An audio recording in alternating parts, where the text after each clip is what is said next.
On this week's edition of Colleen's Community Connections, Earth Friendly April, we're with Pearsall and Alex Seidel from Backyard Gardens, and they're going to walk us through the process of what we have going on here, and how you kind of structure from initial consult to design and completion. Yeah. So, thanks for inviting us into your project. No, here. Thanks for being here. This is awesome. So, how do you start, first of all? So, or you want to give some background about your business and what you guys do and offer? Yeah. So, what a day would look like is we'd come out initially for a consult. Okay. Somebody would kind of fill us in on what their growing ambitions are. Okay.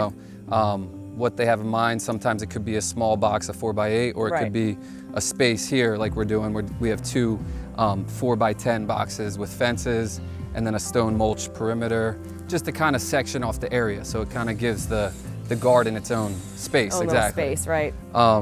So we'll talk it through with them. Okay. We'll kind of we'll gauge the track of the sun to figure out what the best position for the garden would be, so that they can have the most productive garden possible. Okay. And then after we've kind of collaborated on the idea, we'll go back, draw something up for them, shoot them over an estimate if they want to adjust some things or whatever. Make it bigger, make it smaller, based on whatever the price comes back. We kind of just try to have a fluid, conversation Discussion to figure out what's best. Yeah. So then, obviously, the install day. So you plan it. You guys have come to terms with what you're doing. Yep. How do you, and how long does it take too? I should ask that as well. So the actual install is only about 2 days for a project this size. Someday it could be same day, It's a smaller, in and out. Yeah. Right. Okay. But another part of the process, if you see here, there's a little yellow flag. Okay. A lot of houses have in-ground irrigation already, so we have to kind of work with that. We find out the layout, whether they need to cap something or cut a line. But that's a fairly common issue in the area, so we work with that. So but can it also help too? Like, can you play off of it a little bit for You water? could, but the only thing is, with the raised height of the bed, we would need specific height sprinklers to make sure that we distributed the water, efficiently to water everything equally. That makes sense. Yeah. Now, do you provide that as well? Like, will you also help with the actual irrigation system in the bed? Yeah. So right here we have some drip line. Okay.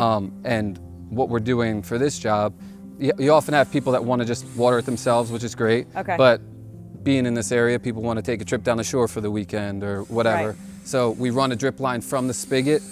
It'll be a header hose along the fence line just to stay out of the way of any lawn mowers or whatever. So we'll bury it underneath the ground here, run it into the bed, and then have just a drip line set up with a timer so that we can kind of adjust it as the season goes. In the beginning of the season, you only need to water once a day, but in the high point of the season, when you have 95-degree days, exactly. So we need to adjust that to 2 times a day, and we can kind of control how that flows. So you make this as easy as possible for people. Try to. Yeah, exactly. Yeah. All right. So what stage are we in right now? Obviously, you have it. So this is the layout and design of it. Yeah. So we're kind of in the early stages of just the assembly. Okay. So really, I guess it's step 2. The consult being step 1. Okay. Drew up everything. We landed on a design. So then we mapped out an area. Okay. This whole area is going to be what's stone. We're going to stone mulch this area. Okay. We'll dig it out, remove all the grass, lay down a landscape fabric to prevent any type of weeds, and it keeps a clean finish for the whole thing. And then we'll fill it with stone. We'll map out exactly where we're going to position the beds and just kind of have it be somewhat balanced within the space. So right now we have Alex is assembling. What are we making over here? Over here, so for this project, we're doing 2 4x10 beds. Okay. And we're paneling together the 10-foot sides. Okay. It's also going to have a fencing unit. So we made the ends taller, and the fence is going to be this height from the bed. And it'll be a drop-down fence. Just paneling these together. Then we have the 4-foot sides. And then we go over to the workspace and start piecing it all together. The next step after we put all these together, we put a really nice wood preservative and stain on the exterior. Okay. Because we want these to, besides being a practical growing space, we want them to be, a really nice aesthetic. Okay. Right. So make it look nice. Yeah. So the stain really goes a long way in, maintaining that look. That look, yep. Yep. Great. And we make sure to use like food safe stains. That way it can kind of, relieve any concern about interference with, Yeah. So, I mean, the fact that it's food safe, if it did interfere with the soil, it's okay. Okay. But, it's important for us to have like an organic practice, an idea that we believe in as well. Right. How we would do it for ourselves is how we'd want to, put forward the product. Right. And now this is, I guess, what you're making right here. So yeah. So he's gonna make the complementary side there, and then this will be a base. So we usually assemble side by side. That way we can kind of just piece it together. Then we shore it up with cross supports to prevent from bowing. We have vertical supports here to do the same as well. That way, like, it really solidifies the structure. That's amazing. And now I see like the net, or the, I guess, what do you call that? Like the chicken wire? Yeah, this is hardware cloth. Okay. It's a cleaner look than chicken wire. There's no issue with chicken wire, but as far as just a clean finish and a more sturdy product, we find that works better. So what are things that people encounter, like deer, I'm sure, that you can kind of help with as Deer, well? squirrels, burrowing animals like voles or moles. Okay. So when we know that there's an issue with voles or moles, we can line the bottom of the beds with a hardware cloth as well. Okay. So that if they did try to burrow up, they're going to run into that barrier. Got it. Deer, we also build a fencing. So you can see this yard is already fenced in with a lot of yards have that.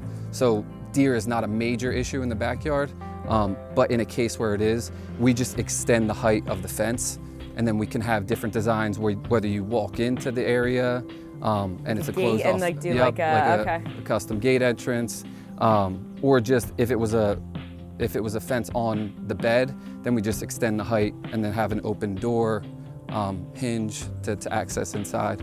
So a client could come to you and say, here are the issues, and you're able to kind of design something with those issues in mind. Yeah, exactly. And the thing is, we try to have like a very fluid relationship with the client, so we can say, here, we'll start off with this. If there is a persisting issue, you just let us know and we can come reassess the situation. If it needs to be, an extended height on the fencing, we'll do that. If you want to enclose it, we can always make adjustments and work with them. Now, how about if like year one, I'm like, all right, I want to start small, but I have an idea to build off of. Like, could you come and like start with one and then add to it? So that's a common thing that happens too. A job that we just finished up yesterday, actually, the guy started off with one bed. It was a 4x12. Okay. Then we added on a 4x6. Then we added on an additional 4x6. Then we stone mulched the area. We had a couple flower beds.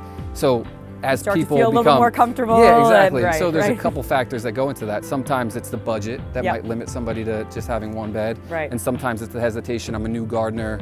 I don't want to take on more than I can, handle. That's, well, I'm going to link back to last week. We had Tony Farmer, and she mentioned start small, and she said, look, like, don't go crazy your first year, start small, and only plant what you'll actually eat. Yeah. And then you start to kind of get in that comfort zone of like, so. Yeah, that's great advice. If year one I wanted to just do, a little bed, but then I had an idea for like adding on to it, you guys can work with that as well.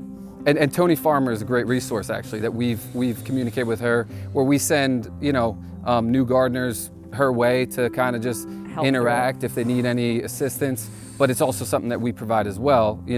We're just here for the customer. We're not gonna build the garden and shut off the Right. So like if they call us up and say, hey, my tomatoes are having some issues. I'm not sure what's happening. We can come out, assess the situation, figure out what solutions are there, and then go from there. I love that. So it doesn't just end with you when it's finished. Yeah, exactly. Yeah. I mean, that's important to us. That we're not just, a business. We're trying to create somewhat of a connection. And a community community connections. That's right.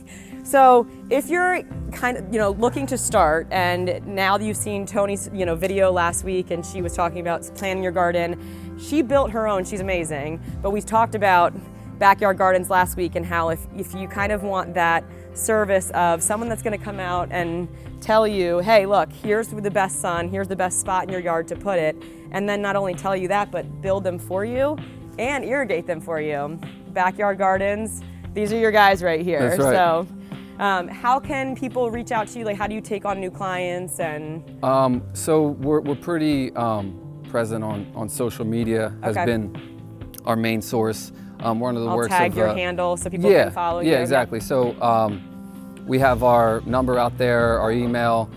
People just reach out through messages and then word of mouth, and then it just kind of grows from there. So I need to get on the calendar before this video goes out, so that way. Yeah, exactly, right. You guys aren't booked out way too far in advance then. Well, thank you so much for letting us be part of this project. We're going to come back and get some footage of what it looks like when it's complete. So start to finish, Backyard Gardens. Thanks so much for, Thanks for coming out. This is awesome.